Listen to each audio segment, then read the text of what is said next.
Pinagtatulunan namin ni Lalab yung mga e-bike dito sa SM Calamba. Pero bago yon, hi guys! Ako nga pala si Letly. For today's video nga, nandito tayo sa SM City Calamba para puntahan yung bagong brand na pinag-uusapan at pinagkakaguluhan pagdating ngayon sa mga e-bike. Ipapakilala ko nga pala sa inyo yung number 1 sales globally na si Yadea. Ito ay may TT for graphene battery ay may 30% na mas mataas sa kapasidad kaya mas mahaba ang kayang itakbo. Dahil sa advanced formula nito, tumatagal ito ng 3 beses kumpara sa ordinaryong baterya. Kaya mas matipid sa long term, kayang mag-charge at mag-discharge kahit malamig o mainit ang panahon. Ang maganda pa dito, ang motor ng Yadea ay gawa ayon sa international standard at mas malakas to ng 10% kaya mabilis umarangkada at mas kaya ang matatarik na daan. At ang controller nito ay naka-smart system na nag-a-adjust ng power para sa mga smooth na pag-start at pag-stop. Naka-waterproof at heat resistant din ito kaya ligtas gamitin kahit anong panahon. At ang charger nito ay may smart temperature control at fully protected laban sa tubig, alikabok at pagyanig. Mas matagal ang buhay nito at mabilis pa rin mag-charge kahit mainit o malamig ang paligid. At pagdating naman sa frame ni Yadea ay gawa ito sa high carbon steel na 20%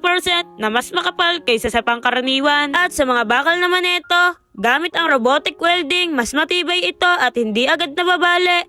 May double coating pa para protektado laban sa kalawang. At dahil bawal nga magsindi ng apoy dito sa SM, papakita ko na lang sa inyo yung last vlog ko na sinindihan namin ni Lalab yung frame nitong mga e-bike. Para ipakita sa inyo na hindi lang to waterproof, ito din ay heat resistant. Nasigurado na stable at ligtas to sa mga connection nyo. At tires naman yung pag-usapan natin guys. Ang gulong nito ay naka-tubeless at puncture proof. Kaya hindi ito madaling mabutas. Kaya kahit madulas ang daan, safe na safe to. May hydraulic suspension din to na kayang i-handle kahit lubak o rough road. Kahit may dala ka pang 200 kg, hindi to sasayad. Gamit ang matibay na weather resistant na ABS plastic. Mas hindi madaling mabasag o kumupas ang body. At may eco-friendly na paint na nagpapanatili na parang bago kahit umipas ang higit ilang taon. At may ultra thin HD LCD display na malinaw sa araw at hindi nakakasilaw sa gabi. Mahalaga to habang nagdadrive para mas ligtas ang biyahe. Kaya wag na kayo magpahuli guys. Yadea Calamba exhibit will run until June 30 here at SM Calamba. So paano guys? Kita-kits na lang sa susunod na video.